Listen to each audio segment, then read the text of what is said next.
آج دنیا خوف، جنگوں اور ناانصافی کی لپیٹ میں ہے۔ اگرچہ یہ حالات زیادہ تر سیاست، طاقت اور وسائل کی کشمکش کا نتیجہ ہے، لیکن جب ظلم حد سے زیادہ بڑھ جاتا ہے تو دل میں یہ سوال پیدا ہوتا ہے، کیا ہم اہم اور بڑے دور کے قریب ہیں؟ ایسے ہی حالات کے بارے میں نبی مکرم صلی اللہ علیہ وآلہ وسلم نے پیشین گوئی فرمائی تھی کہ اگر دنیا کا ایک دن بھی باقی رہ جائے تو اللہ تبارک و تعالی اس کو لمبا کر دے گا، یہاں تک کہ میرے اہل بیت میں سے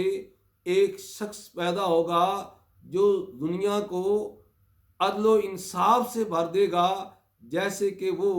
ظلم و جور سے بھر چکی ہوگی۔ ناظرین، وہ شخصیت، وہ ہستی سیدنا امام مہدی علیہ السلام ہیں۔ یہ حدیث ہمیں پیغام دیتی ہے کہ ظلم و ناانصافی کا اندھیرا خواہ کتنا ہی گہرا کیوں نہ ہو ہمیشہ باقی نہیں رہتا،